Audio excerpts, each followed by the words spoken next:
Hello friends, myself Avinash Sharma. One word substitution, it is an essential part of English grammar. इसकी first video हम पहले ही discuss कर चुके हैं, इस टॉपिक पर ये सेकंड वीडियो है। तो आइए शुरू करते हैं। जितने भी क्वेश्चंस को हम डिस्कस करेंगे वो किसी ना किसी प्रीवियस ईयर एग्जाम में आए हुए इंपॉर्टेंट क्वेश्चन है। तो आइए शुरू करते हैं बिना समय बर्बाद किए।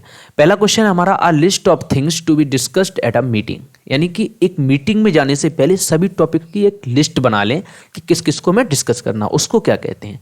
उसको हम बोलते हैं एजेंडा। अगर एक सेंटेंस में हम यूज करें तो हम कह सकते हैं कि we have prepared an agenda for tomorrow's program, यानी कि कल के प्रोग्राम के लिए हमने पहले ही एक एजेंडा बना के तैयार कर लिया है। ऐसे ही आप figure with many angles and और साइड्स, साइड्स, ये साइड्स हो गया, साइड्स लिख लेना आप, साइड्स मतलब एक ऐसा फिगर जिसके बहुत सारे एंगल्स हो, बहुत सारी साइड हो। हर एक फिगर का एक डेफिनेशन होता है। जैसे सर्कल है, circle, what is circle, mathematics पढ़ा होगा तो हम जानते हैं कि इट इज एन, हम कह सकते हैं कलेक्शन ऑफ पॉइंट को हम क्या कहते हैं, सर्कल कहते हैं, which has no side and no angles. इसी प्रकार क्या है, जब हम बहुत सारे कोई ऐसी आकृति देखते हैं जिसके बहुत सारे एंगल्स, बहुत सारी साइड्स हैं, तो उसको हम बोलते हैं पॉलीगन। पॉलीगन एक सेंटेंस पे यूज करें तो हम कह सकते हैं it is difficult to find the exact area of a polygon. It is difficult to find the exact area of a polygon. ऐसे है liable to be easily broken, एक ऐसा मटेरियल जो तुरंत टूट सके, कुछ मारा और टूट गया वो।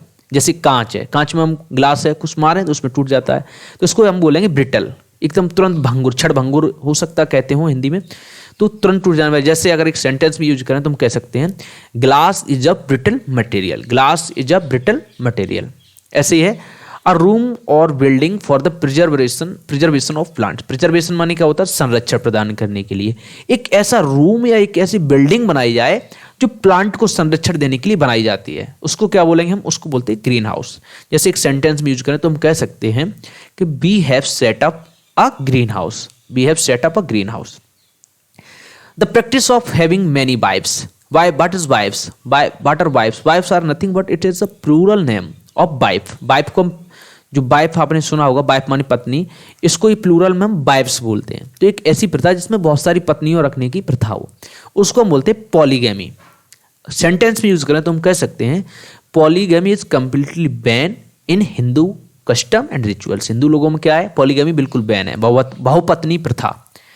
अ strong dislike, dislike are many types, मतलब बहुत टाइप के डिसलाइक होते हैं। एक बहुत कर्रा वाला डिसलाइक, दुश्मनी की भावना हो जाना, एनिमोसिटी, दुश्मनी की भावना, इसको बोलेंगे हम एनिमोसिटी। जैसे एक सेंटेंस में हम यूज करें तो हम कह सकते हैं we do not know exact reason behind the animosity of India and Pakistan.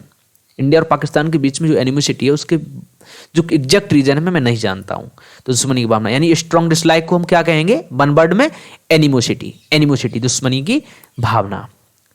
The Mahabharata is a long poem based on a novel theme. तो ये एक पूरा सेंटेंस नहीं है, हमें सिर्फ इसका देखना है, ये पूरा सेंटेंस हमें देखना है। Long poem based on novel theme को वन वर्ड में क्या कहेंगे, एक ऐसी पोएम। पहले तो नोवेल क्या है, हिंदी में इसको उपन्यास कहते हैं, और उपन्यास में पूरी कहानी लिखी होती है, जन्म से लेकर मृत्यु तक, और सब कुछ बताया होता है क्रमवार।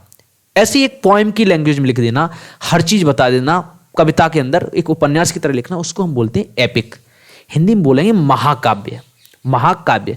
जैसे रामायण है, रामायण एक महाकाव्य है, एक एपिक है, उसमें क्या संस्कृत में पूरी कविताओं की तरह लिखा हुआ है। तो हम कह सकते हैं, जैसे एक सेंटेंस में यूज करना है, according to me Ramayana is best epic, Ramayana is best epic.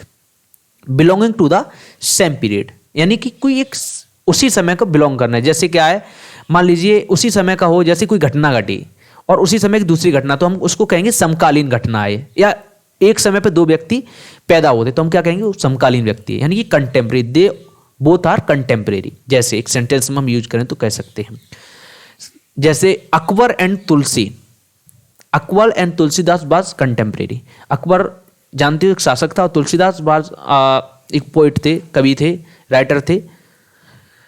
Banu compiled the dictionary, शब्दकोश बनाने वाला, डिक्शनरी को हिंदी बोलते हैं शब्दकोश, शब्दकोश को कंपाइल करने वाला, उसको क्या बोलेंगे हम, लेक्सिकोग्राफर। सेंटेंस में अगर सरल सेंटेंस देख लीजिए, Raman was a good lexicographer, एक अच्छा शब्दकोश बनाने वाले था।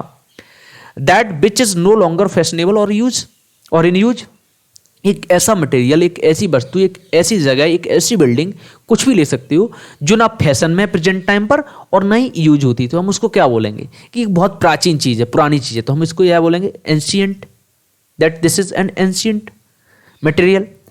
एक सेंटेंस भी यूज करो तो हम कह सकते हैं the ancient building has been collapsed. Ancient building has been collapsed. एक और है मर्डर ऑफ अ किंग। किसी राजा को मारने को वन वर्ड में क्या कहते हैं? उसको बोलते हैं रेगिसाइड। रेगिसाइड। जैसे एक सेंटेंस में हम यूज करें, हिंदी में इसको नृपहंसा बोलते हैं। नृपहंता, नृपहंता हिंदी में बोलते हैं। नृप माने राजा, हंता माने मारने वाला, राजा को मारने वाला। रेगिसाइड जैसे हिंदी में हम यूज करें तो हम कह सकते हैं, एक सेंटेंस में यूज करें कि सुल्तान इज एक्यूज्ड फॉर रेगिसाइड। सुल्तान कोई लड़का है, कोई सेनापति आप समझ सकते हो, तो क्या है वो एक्यूज किया गया किसके लिए? रेगिसाइड के लिए, राजा को मारने के लिए। That which has a double meaning. कोई एक ऐसा स्टेटमेंट, कोई ऐसा व्यक्ति जिसको, जैसे कोई स्टेटमेंट है, कुछ बोला तो उसका दो मीनिंग निकल रहे हैं, दो एक साथ दो मीनिंग निकल रहे हैं, कोई एक मीनिंग नहीं, तो उसको हम बोलते हैं एम्बिगुअस। Ambiguous, ambiguous. जैसे एक सेंटेंस में हम यूज करें तो हम कह सकते हैं we should be careful about ambiguous person. We should be careful about ambiguous statements. ठीक है। ऐसे इनकेपेबल ऑफ मेकिंग एरर्स। एक ऐसा इंसान जो कभी गलतियां नहीं करता है, उसको हम बोलेंगे इनफेलिएबल। जैसे बहुत सारे टीचर्स हैं, teachers are generally incapable of errors, you know very well. तो हम कह सकते हैं टीचर्स आर इनफेलिएबल। वो कभी गलती नहीं करते, टीचर्स आर इनफेलिएबल। गलतियां होती हैं but to the use of sentence we can say so है। A medicine to nullify the effect of poison. Poison जानते हो, जहर। जब किसी को सांप काट लेता है तो उसको तुरंत हम हॉस्पिटल लेके जाते हैं, तो डॉक्टर उसको एक इंजेक्शन देता है, यानी कि पॉइजन को नलिफाई, जीरो करने के लिए, खत्म करने के लिए। उसको हम बोलते हैं एंटीडोट। एंटीडोट यानी कि विषनाशक, विषनाशक। तो हम एक सेंटेंस भी यूज के तो कह सकते हैं कि doctor gave him antidote. Doctor gave him a dose of antidote. ऐसे ही है टू रिड्यूस टू नथिंग। किसी चीज, कोई चीज इतनी कम हो जाना कि वो बिल्कुल नथिंग हो जाए, जीरो हो जाए, उसको बोलते हैं हम नल। नल। जैसे हम कह सकते हैं he has a loss to null his property. उसको इतना लॉस हुआ कि बिल्कुल उसकी प्रॉपर्टी है नल हो गई है।